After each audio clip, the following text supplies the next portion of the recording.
RMC, After Angleterre, Jérôme Sillon.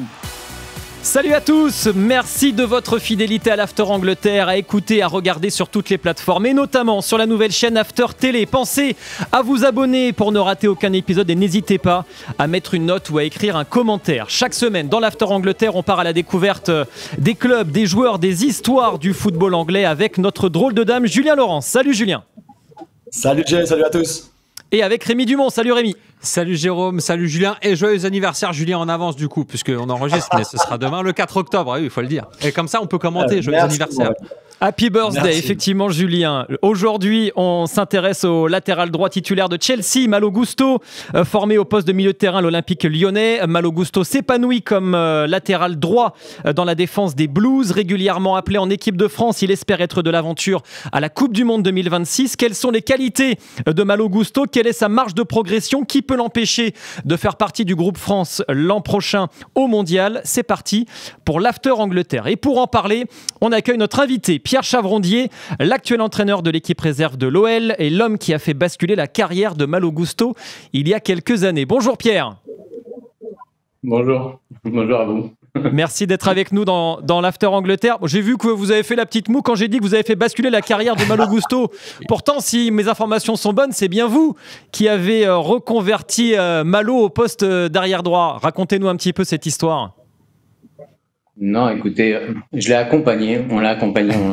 Après, on l'a accompagné pour qu'il aille au haut niveau. Après, de là à dire, effectivement, je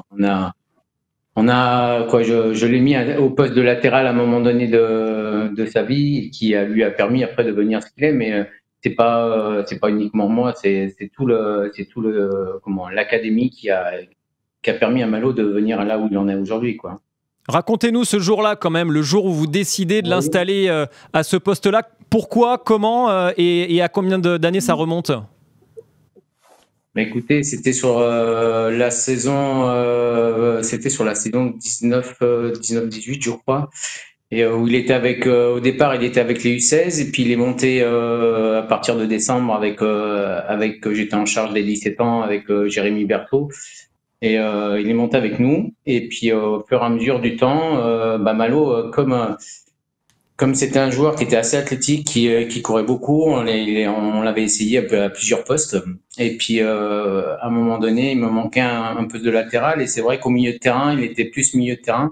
Au milieu de terrain, il avait des tendances à perdre des ballons de haut jeu.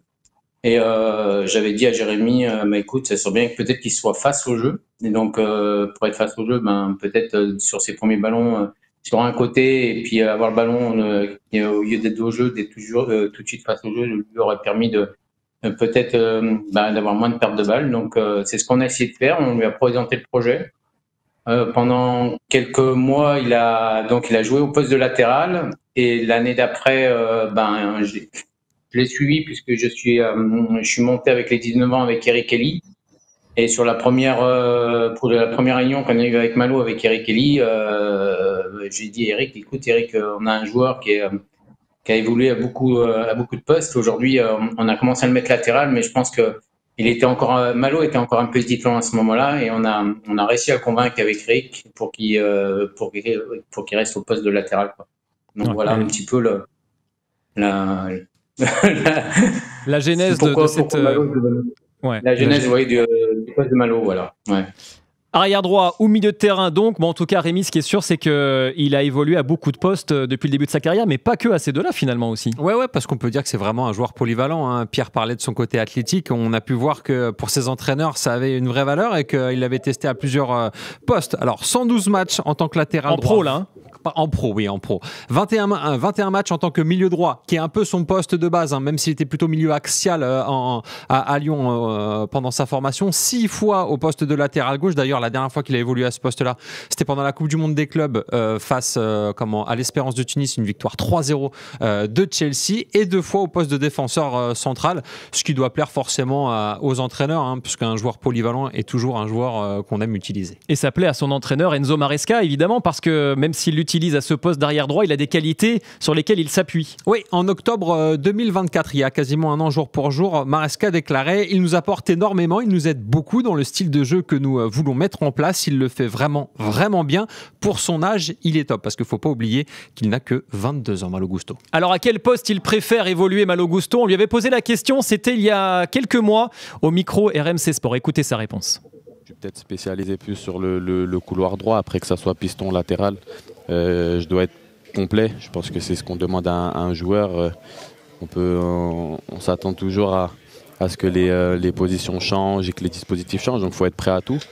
Donc j'ai pas forcément de préférence. Être un bon latéral, je pense que tout d'abord c'est bien défendre. Voilà, c'est proposer le moins de solutions à son adversaire et surtout l'amener où tu veux l'amener et être costaud défensivement. Après, je pense qu'il faut aussi savoir faire les efforts et apporter offensivement. C'est important de proposer des solutions sur le couloir.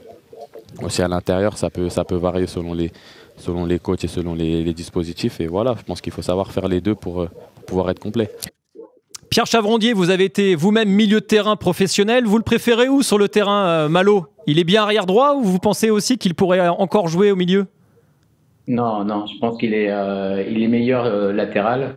Après, bien sûr qu'il peut dépanner comme il l'a fait dans le poste de milieu, mais il est quand même son poste où il est vraiment où il est bien, c'est le poste de latéral ou dans le couloir, en tout cas dans le couloir droit, puisque il a une qualité de passe, il a une qualité de puissance, il a une qualité de répéter les efforts qui est vraiment très très intéressant. Et sur ce couloir droit, il fait vraiment mal à l'adversaire. C'est à ce poste d'ailleurs qu'il fait donc carrière, Rémi. Chez les Blues, après 61 matchs disputés avec l'OL, il s'est envolé pour Chelsea à l'été 2023, même s'il avait été acheté quelques mois plus tôt. Et il vient d'entamer sa 3e saison donc en Angleterre. Oui, il a signé à Chelsea en janvier 2023 pour 30 millions d'euros. Il a été prêté 6 mois dans la foulée à Lyon, comme tu le disais. Il est sous contrat avec Chelsea jusqu'en juin 2030. Il a disputé 93 matchs. Il n'a pas encore marqué avec Chelsea, mais il a déjà délivré 13 passes décisives et gagné 2 trophées, la Conference League et la Coupe du Monde des clubs. Ça, c'était la saison dernière. Il a commencé vraiment à jouer en 2023-2024, ce qui fait, avec 93 matchs en 2 saisons, une moyenne de 46 matchs par saison, ce qui est plutôt très honorable, et surtout quasiment un trophée par saison pour Malo Gusto. Malo Gusto qui doit faire face du coup à Chelsea à une concurrence de taille parce qu'en face de lui, au même poste, il y a Reece James. Ouais, et un concurrent de choix, puisque Reece James a été formé au club à Chelsea. Mais la saison dernière, on va dire qu'il n'y a pas eu vraiment photo, puisque Malo Gusto a disputé 48 matchs, James 32. Alors si Reece James a marqué 3 buts et que Malo Gusto n'en a pas marqué, Malo Gusto a délivré 3 passes décisives contre 2 pour Reece James. Et cette saison, on va dire que c'est plutôt kiff-kiff. 8 matchs chacun disputés, 0 but inscrit pour les deux, une passe décisive chacun. En revanche, c'est en termes de minutes jouées où là ça se départage. 484 minutes jouées pour Malo Gusto, seulement entre guillemets 411 pour Reece James, donc avantage à Malo Gusto pour cette saison. Juste rappeler que la saison dernière, il a commencé sa saison le 18 août 2024 avec un match de Premier League face à City. Il a terminé le 13 juillet 2025 avec une finale de Coupe du Monde des clubs remportée face à Paris, et c'est le 9e joueur le plus utilisé avec 2823 minutes la saison dernière. C'est une saison conséquente, intense et ponctuée justement par des trophées. Julien, comment s'établit la hiérarchie chez les Blues de Chelsea ? On le voit que le temps de jeu est partagé cette saison, mais est-ce que Malo Gusto a un petit temps d'avance ou pas ? C'est une bonne question. Ça dépend des adversaires, beaucoup. On les a vus jouer ensemble, par exemple, quand Reece James joue au milieu de terrain avec Caicedo et Malo à droite. On a même vu Malo lors de la première saison de Maresca jouer à droite, mais venir beaucoup au milieu de terrain, notamment en phase de construction, parce que, comme Pierre l'a dit tout à l'heure, et comme on en a parlé aussi tout à l'heure, il est à l'aise avec le ballon, donc il est capable de faire ça aussi, d'avoir ce rôle que de plus en plus de latéraux ont, notamment chez Guardiola, chez Arteta, mais chez Maresca aussi. De toute façon, c'est la même philosophie, c'est la même idée, le même style, de venir à l'intérieur en phase de possession pour participer à la construction du jeu. Ça, il sait très bien le faire. Quand il était parti, je me rappelle qu'on en avait parlé du risque d'aller à Chelsea parce que Reece James était déjà là, mais on avait aussi souligné, et à juste titre à l'époque, que Reece James a beaucoup de blessures en général, et chaque saison il y a des blessures musculaires, il y a des problèmes, il y a des choses comme ça, et que que Malo allait avoir du temps de jeu, assez de temps de jeu, assez de matchs. Et finalement, quand on regarde, comme l'a dit Rémi et comme on l'a vu sur les graphiques, il y a eu beaucoup de temps de jeu. Donc, si les deux sont prêts, selon l'adversaire, ça peut très bien être l'un ou l'autre titulaire au poste d'arrière droit. Mais encore une fois, c'est aussi très possible qu'ils jouent ensemble quand Rhys James vient au milieu de terrain. Et après, c'est deux styles qui sont aussi un petit peu différents. Avec Gusto notamment qui était titulaire cette semaine face à Benfica, ça s'était bien passé. Alors comment Malo Gusto vit cette concurrence avec l'un des meilleurs latéraux au monde, Rhys James évidemment, parce que ça reste quand même un très très grand joueur. Écoutez sa réponse au micro RMC Sport. C'est quelqu'un de très bien avec moi, on a une concurrence qui est vraiment saine.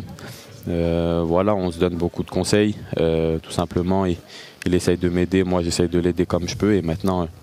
Sur le terrain, c'est la guerre, il le sait très bien. On ne se fait pas forcément de cadeaux et c'est le meilleur qui jouera, tout simplement. C'est la guerre donc sur le terrain, même s'il y a une bonne entente en dehors. Rémi, en tout cas, son entraîneur, on l'a dit, apprécie ses qualités et il a aussi un petit faible quand même pour Malo, non ? Ouais, à ne pas oublier que Rhys James c'est aussi le capitaine, oui. Un des capitaines de Chelsea. Et voici ce que déclarait Enzo Maresca après la finale de Conference League gagnée face au Betis Séville. Malo vous dira que c'est l'un de mes joueurs préférés, mais le problème c'est qu'il a raté sa passe sur le but que nous avons encaissé. Ils sont jeunes, ils ne comprennent pas que si on fait une erreur, ce n'est pas grave, il faut continuer. Comme quoi, il y a encore une marge de progression, évidemment, pour Malo Gusto. On va en parler, évidemment, de sa marge de progression. Mais d'abord, Pierre Chavrondier, est-ce que vous regardez encore les matchs de Malo et qu'est-ce que vous pensez de son adaptation, de son évolution à Chelsea ? Oui, je regarde encore les matchs de Malo de temps en temps et je l'ai aussi de temps en temps par texto pour prendre des nouvelles. Mais effectivement, je trouve qu'il a une capacité d'adaptation qui est quand même hyper intéressante, puisque il faut savoir que, par exemple, nous, quand il était à Lyon, il est passé de 17 à 19 rapidement, il est passé de 19 à N2 rapidement, de N2 à Pro rapidement. Et quand il était en Pro, il a pris rapidement la place de Léo Dubois à l'époque. Donc, il s'adapte vraiment à chaque fois dans le contexte où il est.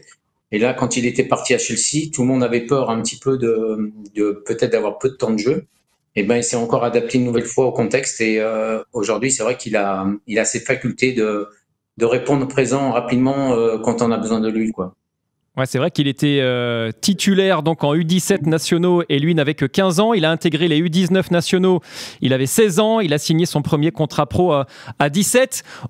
Julien, il vient de dire donc c'est la guerre avec Rhys James pour se faire une place, même si en dehors il se file des tuyaux et des coups de main.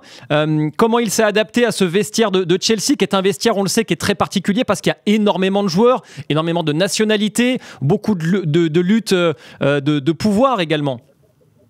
Ouais, c'est vrai. C'est vraiment pas un vestiaire facile. C'est pas un club facile non plus, Chelsea, par son instabilité assez légendaire entre guillemets, on va dire, notamment au niveau des entraîneurs. Quand il est arrivé d'ailleurs, et c'était Pochettino l'entraîneur. Ça s'est pas très bien passé sur le terrain. C'était un peu n'importe quoi tactiquement, surtout avec Pochettino. Ça va beaucoup mieux avec Maresca, tactiquement parlant, et en termes de structure, de tactique et structure de jeu. Mais oui, il y avait des Français déjà, Dissassi, Badiachil, d'autres joueurs qui parlent aussi français, qui sont francophones, donc ça aide pas mal. Et puis après, je suis tout à fait d'accord avec Pierre, il s'adapte très très bien. C'est quelqu'un qui est très intelligent, qui est très facile à vivre aussi, qui est plutôt cool dans la vie, qui travaille dur quand il faut travailler dur, mais qui sait aussi se faire aimer d'un vestiaire et de partenaires. Donc c'est un des leaders, je dirais, dans ce vestiaire. Son anglais a bien progressé. C'était pas gagné au début, hein. Je peux vous le dire, mais ça va beaucoup mieux maintenant. Mais c'est normal aussi, hein. C'est normal. Avec Pierre, il a fait beaucoup de football, mais pas beaucoup d'anglais. C'est pas ce qu'on attendait à l'époque à Lyon. Ouais. Mais voilà. Donc moi, franchement, je connais des joueurs français qui arrivent ici et qui ont vraiment du mal à s'adapter, à qui il faut 6 mois, 8 mois. Pour lui, aucun problème là-dessus. On voit qu'il a du caractère aussi, hein, Pierre, hein, parce que quand on l'entend parler de cette concurrence avec Rhys James, on voit qu'il a la capacité de s'affirmer aussi. Complètement. Je pense que c'est la force de Malo. Quand on voit même avec aujourd'hui, quand il va en équipe de France, sur ses premiers matchs, il n'a pas eu peur, quoi. De suite, il a mis. Je pense qu'il a une force de caractère qui lui permet de dépasser un peu peut-être ses peurs. Et aujourd'hui, quoi qu'il fasse, il a une confiance en lui qui est énorme. Et ça fait de lui justement un super latéral. Pierre, comment ça s'est passé les 6 mois où il avait été acheté par Chelsea? Il a été reprêté dans la foulée à Lyon. J'imagine que ça a dû lui servir à se préparer à la Première Ligue. Est-ce que vous savez si au club, justement, il n'y a eu pas un traitement spécial, mais il a fait en sorte justement d'être prêt pour l'été où il s'engagerait définitivement avec Chelsea? Comment ça s'est passé? Franchement, je sais pas du tout, puisque moi j'étais encore à l'académie et puis lui il était ici à Dessines, comme c'est 2 sites différents. Mais en connaissant Mano, comme je l'avais dit un petit peu à Rémi en aparté, c'est quelqu'un qui met tout en œuvre pour essayer de réussir sa carrière. Je prends par là, par exemple, il a fait installer chez lui une salle de muscu d'après les dires de quelqu'un que je connais très bien. Donc c'est pour justement s'adapter vite au football anglais, à la puissance du football anglais et aussi pour le haut niveau, puisque le haut niveau, on s'aperçoit que maintenant, si physiquement on est un tout petit peu à la traîne, et ben on passe pas. Donc Malo a fait le nécessaire pour justement résister dans les duels, être présent rapidement. Alors il a peut-être commencé déjà quand il a fait les 6 mois à l'OL. Je pense qu'il a dû commencer déjà à travailler un peu là-dessus, mais il est devenu un joueur qu'il est aujourd'hui grâce à son travail. Sur l'intensité physique, justement, Julien, on sait que c'est une donnée primordiale pour s'épanouir en Première Ligue. Il est au niveau là-dessus? Sans aucun doute. Mais de toute façon, Pierre l'a dit tout à l'heure, la Première Ligue, pour moi, c'était le championnat parfait. Pour lui, finalement, avec sa capacité à répéter les efforts, à monter sur ce côté droit. Même lui, on parlait tout à l'heure dans la première interview qu'on a montré, piston droit ou latéral droit plus traditionnel, ça lui va, il s'arrêtera jamais de courir. Donc il y a eu parfois quelques erreurs, des fautes d'inattention, des fautes de marquage, là où il faut encore qu'il grandisse et qu'il travaille, ça, il y a aucun doute là-dessus. Mais en termes de puissance physique, de répétition des efforts, pour ça, il est parfait. Il est aussi parfait dans un système de Maresca qui demande beaucoup à ses latéraux, que ce soit Cucurella à gauche ou Malo à droite, dans des profils différents et des choses qu'ils peuvent apporter différemment. Cucurella est beaucoup plus dans la surface, Malo est encore, comme on l'a vu contre le Bayern par exemple, sur la passe décisive qu'il donne à Cole Palmer. C'est ça ce que lui demande Maresca. C'est pour ça qu'on a vu aussi 0 but en 93 matchs, mais les passes sont là. Donc oui, de toute façon pour moi la Première Ligue c'était fait pour lui depuis le départ.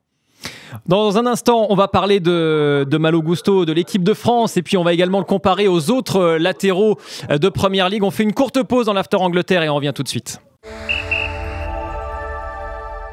On est de retour dans l'After Angleterre avec Julien Laurens, avec Rémi Dumont et avec notre invité, l'ancien entraîneur de Malo Gusto à l'Olympique lyonnais dans les équipes de jeunes, Pierre Chavrondier. On a évoqué son parcours à Chelsea, la concurrence avec Reece James chez les Blues. Rémi, pour mieux mesurer les performances de Malo Gusto, tu as choisi de le comparer avec d'autres arrière-droits de Première Ligue. Où est-ce qu'il se situe cette saison? Alors on a décidé de le comparer à Timber d'Arsenal et Porro de Tottenham. Pourquoi ces jours-là? Parce que ce sont des latéraux droits qui jouent dans une défense à 4 avec leurs clubs respectifs cette saison et en Première Ligue. En termes d'interception, Malo Gusto, on est à 3 cette saison, 4 pour Timber, 4 pour Porro.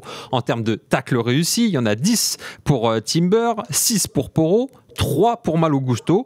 Et en termes de centre, il y en a 40 pour Porro, 9 pour Timber et 6 pour Gusto. Autrement dit, Gusto est à les chiffres, les statistiques les plus basses. Mais c'est pour ça aussi qu'on voulait vous les montrer, parce qu'on va parler aussi évidemment de sa capacité à progresser et notamment dans différents secteurs. Parce qu'on voulait aussi vous montrer cette saison le nombre de passes décisives. En tout cas, depuis qu'il est en Première Ligue, depuis 2023-2024, donc la saison où il a vraiment décidé de jouer avec Chelsea.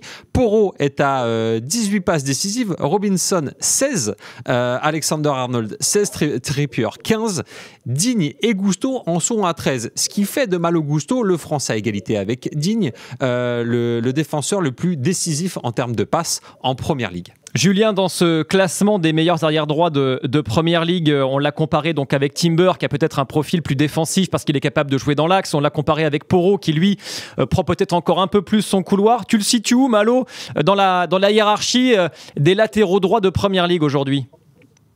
Je pense qu'il fait partie des meilleurs, il est tout là-haut. Alors les centres, c'est intéressant parce que souvent devant lui c'est Neto, et Neto entre beaucoup sur son pied gauche pour centrer avec son pied gauche. Donc Malo, même s'il est capable de très bien centrer, j'ai parlé de la passe décisive contre le Bayern par exemple pour Cole Palmer, mais il y a aussi son rôle à lui de dédoubler derrière Neto pour attirer un défenseur et laisser Neto pouvoir entrer sur son pied gauche et pouvoir centrer. Donc ça dépend aussi de qui joue devant toi, qui est ton ailier droit, ou si Saka pour Timber, Kudus pour Porro par exemple. Et ton rôle est forcément différent selon le profil que tu as devant toi dans ton équipe. Mais oui, il est en haut. Il y a cette marge de progression dont on a parlé avec ballon et sans ballon, bien sûr, en phase de possession et pas en phase de possession, en phase défensive et en phase offensive. Mais pour moi, il fait partie des meilleurs, sans aucun doute. Pierre Chavrondier, qu'est-ce que vous inspire ces statistiques qu'on a pu montrer sur Malo Gusto et ses concurrents à son poste en Première Ligue ? Ça m'inspire qu'il a encore des choses à travailler, même si aujourd'hui, je pense qu'il est sur la bonne voie et que ce qu'il fait, c'est vraiment quelque chose de bien. Mais comme le disait Julien, je pense qu'on oublie des fois les courses que fait Malo dans le dos de son partenaire pour libérer des espaces. Et ça, en fait, lors du match contre le PSG, justement, moi j'avais regardé, il avait enchaîné des courses de fou et souvent il n'était pas servi, mais souvent ça avait créé des choses pour le jeu du club de Chelsea, quoi. Donc il ne faut pas oublier aussi les courses qui ont été faites. Et si on regarde peut-être les statistiques sur les données athlétiques de Malo sur le match de Paris, je pense que vis-à-vis des autres latéraux, je pense qu'il doit être pas mal quand même. C'était lors de la finale de la Coupe du Monde des clubs. Quel est le point qu'il doit, selon vous, encore le plus améliorer, Malo Gusto, Pierre ? Je pense qu'il a encore des progrès à faire avec son pied gauche, puisqu'il a, si demain il doit basculer sur le côté gauche, il doit encore aussi peut-être avec son jeu de tête, même s'il a bien progressé aujourd'hui. Pour tout vous dire, j'avais regardé les fiches quand il était en 17 ans, regarder un peu les progrès qu'il devait faire, et c'était déjà ça. Il avait un jeu court qui était très bon, et il avait un jeu long qui était à peaufiner. Mais par contre, il manquait peut-être un peu de finesse de pied qu'il a maintenant vraiment bien augmenté. Et aujourd'hui, son pied gauche et son jeu de tête qui pourrait un petit peu améliorer. Mais c'est déjà un joueur bien complet quand même. Ça va vous plaire parce qu'il a gagné tous ses duels aériens face à Benfica. On a regardé en Ligue des Champions cette semaine Malo Gusto, donc ça veut dire qu'il a pigé. Titulaire ou presque, on l'a dit, donc à Chelsea, Malo Gusto est désormais régulièrement appelé aussi en équipe de France. Il fait partie des joueurs convoqués par Deschamps pour affronter l'Azerbaïdjan et l'Islande en éliminatoire de la Coupe du Monde 2026 ce mois d'octobre. On va découvrir la liste qui a été annoncée hier par le sélectionneur, et Malo Gusto y figure dans cette liste. Rémi, ou chez les Bleus aussi, il doit faire face à une concurrence. Alors en face, il y a pas Reece James, mais il y a des joueurs aussi de qualité qu'il doit éliminer, j'ai envie de dire, pour participer à la Coupe du Monde. C'est sûr qu'il doit faire sa place, mais dans cette liste là pour le rassemblement d'octobre, il n'y a pas Benjamin Pavard ni Jonathan Klaus, les joueurs avec lesquels on a décidé de comparer Malo Gusto. Oui, parce que Koundé, on considère qu'il est intouchable sauf blessure ou suspension. Et donc cette saison en club, en carrière en club, Malo Gusto a disputé 112 matchs en tant que latéral droit, Benjamin Pavard 148, Jonathan Klaus 88. En termes de buts, Malo n'en a pas marqué, Pavard en est à 7, Klaus à 7 également.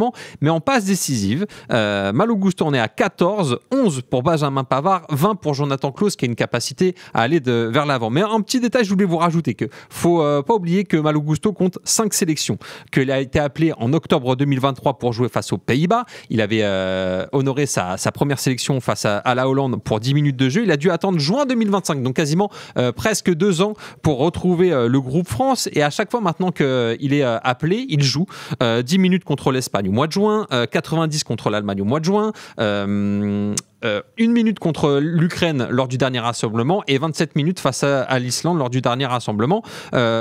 Juste aussi vous rappeler que Pavard compte 55 sélections, Klaus 14, et que donc Malo Gusto en est déjà à 5 dans sa carrière. Est-ce que cette concurrence en équipe de France lui fait peur? La réponse de Malo Gusto. C'est un fait, voilà, maintenant à moi d'en profiter. De toute façon, la concurrence, elle est partout. Moi, je la connais à Chelsea, donc je vais sûrement la connaître ici. Donc, c'est pas nouveau. Je dois travailler toujours plus pour être le numéro 1, tout simplement. Voilà, il vise la place de numéro 1. Il a de l'ambition, ça s'entend dans son discours. Julien, toi qui suis également l'équipe de France de près, il sera au Mondial, selon toi, Malo Gusto ? Pour moi, j'ai aucun doute là-dessus. Encore une fois, Klose, on a vu les statistiques, mais c'est un piston droit. Faut être honnête ici, c'est plus un piston droit qu'un latéral droit.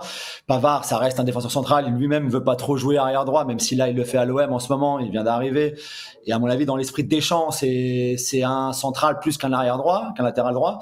Donc pour moi, Koundé sera titulaire et Malo sera le remplaçant à la Coupe du Monde 2026. Oh, sauf s'il y a blessure, bien sûr, ou une grosse méforme et qu'il joue plus du tout avec Chelsea, ce qui sera pas le cas. Donc, et je pense que c'est d'ailleurs, si Koundé est titulaire indiscutable, pas de problème. Je pense que Malo est un très bon remplaçant, un très bon second choix parce qu'il peut apporter offensivement surtout plus que, même si Koundé a beaucoup progressé à ce niveau-là. Koundé, ça reste un défenseur central qu'à un moment on avait mis à droite. Il a beaucoup progressé à ce poste-là, mais Malo, ça peut te permettre, quand tu es mené au score notamment, de le faire entrer en jeu et d'avoir quasiment un deuxième ailier presque, avec un profil un peu plus défensif. Mais si tu vas aller chercher une égalisation ou une victoire, tu fais entrer Malo, je pense que ça peut changer des choses sur le couloir droit. Pierre Chavrondier, vous êtes d'accord avec ça? Comment vous évaluez les chances de Malo Gusto d'aller à la Coupe du Monde 2026? Non, moi, je suis complètement d'accord avec Julien, je pense qu'il va y être. Et ça sera un bon numéro 2, voire peut-être après, s'il est performant, peut-être comme il l'a fait à Chelsea ou à Lyon, peut-être de prendre la place à Koundé, même si Koundé, comme disait Julien, c'est pas vraiment un latéral. Maintenant, c'est un latéral par défaut, parce qu'il était plus dans l'axe au départ. Mais Malo a vraiment les caractéristiques d'un latéral moderne, avec ses courses, avec ses centres, avec sa qualité technique. Peut-être pas les joueurs comme Koundé ou alors comme Klose. Le petit bémol qu'on voit quand on regarde toutes les statistiques qu'on a pu donner, c'est qu'il n'a jamais marqué en professionnel, en club. Il a marqué un but en pro, c'est avec les espoirs français. Comment on explique ça, Pierre Chavrondier, le fait que voilà, il est pas encore marqué? Il y a beaucoup de latéraux qui marquent beaucoup de buts. C'est parce qu'il se retrouve pas dans la bonne position? C'est parce que il est trop timide face au but? Comment vous expliquez ça? Ouais, il doit pas avoir le sens du but. Hein. Non, écoutez, je sais pas. Je pense qu'il a beaucoup de situations. J'ai regardé quelques matchs de Malo. Il a quand même quelques situations et c'est vrai qu'il a du mal à peut-être à se retrouver souvent, on est surpris d'être dans des situations où il est bien placé, etc. Mais j'espère qu'il va décompter, que son compteur va s'ouvrir et qu'à partir de ce moment-là, il va enchaîner. Mais effectivement, il lui manque que ça. Il a déjà bien progressé sur ses centres, il a bien progressé sur pas mal de domaines.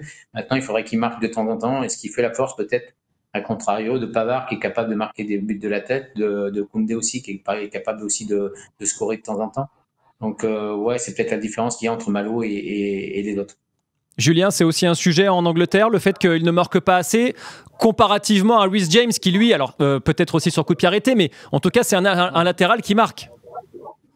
Ouais, mais c'est vrai, sur coup de pied arrêté, tu l'as dit. Non, en tout cas, moi, on n'a pas parlé, même à Chelsea, c'est pas un problème sur lequel on se penche en ce moment. Maresca trouve pas qu'il y a pas assez de buts de la part de Malo Gusto.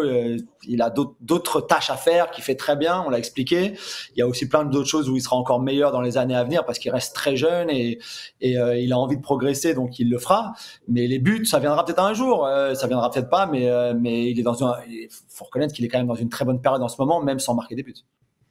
Rémi. Ouais, juste rappeler que forcément, si on dit qu'il a jamais marqué, il va forcément marquer dans pas longtemps. Ah oui. Donc peut-être face à la Coupe du Monde, peut-être face à la Coupe. La Coupe du Monde, peut-être. Ou alors en qualification. Ouais, ou peut-être même parce qu'on est vendredi, peut-être contre même dès samedi face à Liverpool, puisque c'est le match de demain, forcément. Non, mais rappelez aussi que Didier Deschamps, la première chose qu'il lui a dit en équipe de France, et j'imagine que pour Maresca, ça peut être à peu près la même chose, mais qu'un latéral doit d'abord défendre. Donc marquer, c'est pas vraiment ce qu'on lui demande non plus. Pour l'instant, il défend très bien, mais forcément avec l'âge, avec les situations, avec la confiance et la progression, il finira par marquer, c'est sûr. Et on lui souhaite évidemment, et on va suivre la suite de sa saison à Malo Gusto. Merci beaucoup Pierre Chavrondier d'avoir été notre invité dans l'After Angleterre.